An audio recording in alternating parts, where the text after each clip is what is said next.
Welcome to CTV news. నా పేరు సమర్థ. అనకాపల్లి జిల్లా పాయకరావుపేట నియోజకవర్గం నుండి కూటమి ఎమ్మెల్యే అభ్యర్థిగా గెలుపొంది ఏపీ రాష్ట్ర హోం మంత్రిగా ప్రమాణ స్వీకారం చేసి తొలిసారిగా నియోజకవర్గం చేరుకున్న వంగలపూడి అనితకి కూటమి నాయకులు, కార్యకర్తలు, అభిమానులు ఘన స్వాగతం పలికారు. మొదట పాండురంగస్వామి ఆలయంలో హోంమంత్రి అనిత ప్రత్యేక పూజలు నిర్వహించారు. అనంతరం భారీ ర్యాలీగా వెళ్లి వై జంక్షన్ వద్ద ఎన్టీఆర్ విగ్రహానికి పూలమాలలు వేశారు. తదుపరి ఉపమాక శ్రీ వెంకటేశ్వర స్వామి వారిని దర్శించుకున్నారు. లేడీ ఫైర్ బ్రాండ్ గా పేరుగాంచిన వంగలపూడి అనిత 2024 అసెంబ్లీ ఎన్నికల్లో పాయకరావుపేట నియోజకవర్గం నుంచి టీడీపీ, జనసేన, బీజేపీ కూటమి ఎమ్మెల్యే అభ్యర్థిగా 43,000 పైచిలుకు మెజార్టీతో విజయం సాధించారు. దీంతో అనితని మంత్రి పదవి వరిస్తుందని ముందుగానే చాలా మంది నియోజకవర్గం ప్రజలు చర్చించుకున్నారు. అయితే ఎవరి ఊహలకు అందని విధంగా ముఖ్యమంత్రి చంద్రబాబు నాయుడు సారథ్యంలోని మంత్రి మండలిలో వంగలపూడి అనిత హోంమంత్రి స్థానం దక్కించుకున్నారు. దీంతో టీడీపీ శ్రేణులతో పాటు మిత్రపక్షాల నాయకులు, కార్యకర్తల్లో ఆనందం పొంగింది. మంత్రి హోదాలో సొంత నియోజకవర్గం చేరుకున్న అనితకి ఘన స్వాగతం పలికారు.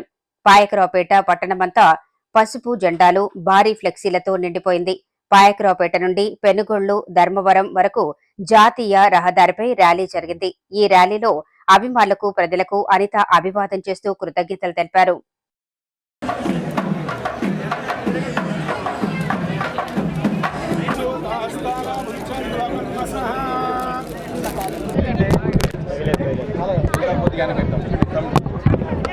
గౌరవ చంద్రబాబు నాయుడు గారు, ఎన్డీఏ లీడర్స్, మన పవన్ కళ్యాణ్ గారు, మోడీ గారు సారథ్యంలో ఈరోజు అఖండమైన మెజారిటీతో ఎన్డీఏ గవర్నమెంట్ ఫామ్ చేయడం మనందరికీ తెలుసు. అందులో భాగంగానే మంత్రిగా, దట్టు హోంమంత్రిగా నిన్నే బాధ్యతలు తీసుకొని హోంమంత్రిగా ప్రకటించడం జరిగింది. ఇంకా బాధ్యతలు తీసుకోవాలి. అయిపోయిన వెంటనే ఈరోజు మన పాండురంగస్వామి టెంపుల్కి వచ్చి దర్శనం చేసుకుని ఆశీర్వాదాలు తీసుకొని బాధ్యతలు తీసుకోవడానికి ఇక్కడికి రావడం జరిగింది. నిజంగా పాయకరావుపేట నియోజకవర్గ ప్రజలందరికీ కూడా నేను నా కుటుంబం కూడా ఎప్పుడు రుణపడి ఉండాలి. సుమారుగా ఎప్పుడూ లేనంతగా, చరిత్ర సృష్టించినంతగా దగ్గర 44,000 మెజార్టీ నాకు ఇవ్వడం జరిగింది.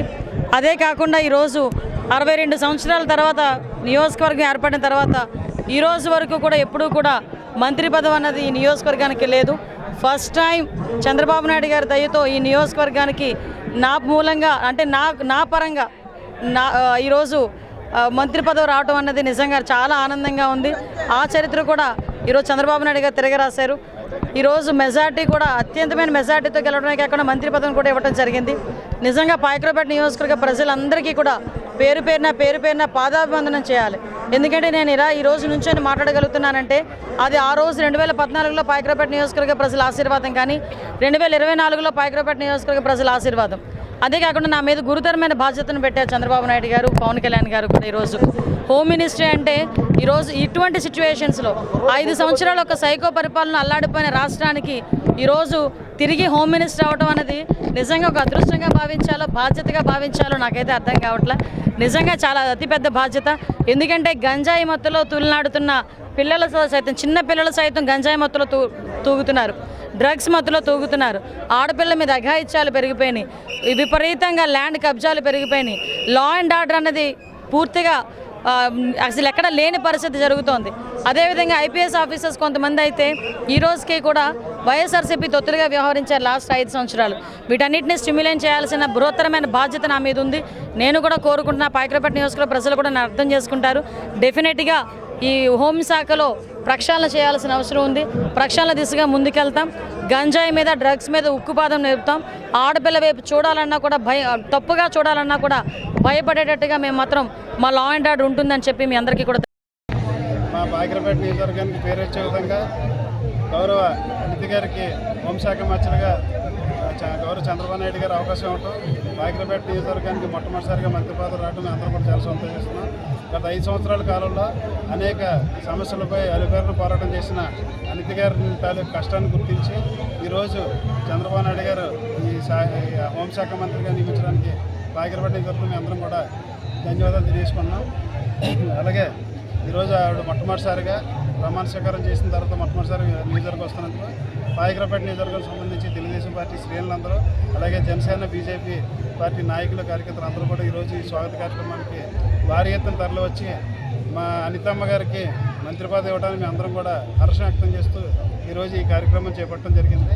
అలాగే రేపు రాబోయే రోజుల్లో అనితమ్మ గారి నాయకత్వంలో మన జిల్లా అంతా కూడా అభివృద్ధి పదంలో తీసుకెళ్తారని చెప్పి మేము అందరం కోరుకుంటున్నాం. ఎందుకంటే గతంలో ఒక ఎమ్మెల్యేగానే ఉన్నప్పుడు పాయకరావుపేట నియోజకవర్గాన్ని సుమారు 1100 కోట్ల రూపాయలు నిధులు తెచ్చి అభివృద్ధి చేసిన అనిత గారు ఈరోజు మంత్రిగా అవకాశం కల్పించినప్పుడు ఇంకా భారీ స్థాయిలో మన ఉమ్మడి విశాఖ జిల్లాని కూడా అభివృద్ధి చేస్తారని చెప్పి మేము అందరం కూడా విశ్వసిస్తున్నాం. మన పాయకరావుపేట నియోజకవర్గానికి అభివృద్ధి చేయడానికి అందరూ అన్ని భగవంతుడు అన్ని విధాల సహకారం అందించాలని ఏర్పడిన తర్వాత ప్రప్రథమంగా ఇదే మంత్రి పదవి పొందడం, అది కూడా శ్రీమతి డేరింగ్ అండ్ డాషింగ్ లేడీ అయినటువంటి శ్రీమతి అనిత గారి ద్వారా పొందడం ఇక్కడ కార్యకర్తలకు కానీ ప్రజలకు కానీ మంచి ఆనందదాయకంగా ఉంది. చాలా వెనుకబడిన ప్రాంతం ఇది. అనేక విధంగా చాలా అన్ని రంగాల్లోనూ అన్ని విధాలుగా వెనుకబడినారు ప్రజలు కూడా. వ్యవసాయపరంగా నీటి సదుపాయాలు లేకుండా ఉన్నారు. పరిశ్రమలు వస్తున్నా సరే లోకల్కి ఉద్యోగాలు లేవు. ఆ లోకల్ కూడా ఉద్యోగాలు ఇవ్వాలనేటువంటి ఒక డిమాండ్ ఉంది. ఈ డిమాండ్తో అనిత గారి ముందు పెట్టి మేము ఇక్కడ సాగు నీటి సౌకర్యాలు మెరుగుపరచడమే కాకుండా చదువుకున్న యువత కూడా ఉద్యోగ అవకాశాలు కలుగుతాయని చెప్పి ఆశిస్తూ ఆ మంత్రి పదవి పొంది తప్పనిసరిగా ఉత్తరాంధ్ర జిల్లా ఉమ్మడి విశాఖ జిల్లాకి ఎంట్రన్స్ అనేటువంటి పాయకరావుపేట బ్రిడ్జి మీద వస్తానికి స్వాగతం ఏర్పాటు చేయడానికి అనేక మంది కార్యకర్తలు చేసి ఉన్నారు. వారందరూ కూడా ధన్యవాదాలు తెలియజేస్తూ అనిత గారు ఈ ప్రజల యొక్క సమస్యలు కూడా తొందరగా తీరుస్తారని, దాంట్లో మేము కూడా భాగం అవుతామని చెప్పి తెలియజేస్తూ మీ అందరూ కూడా ధన్యవాదాలు తెలియజేస్తున్నాం.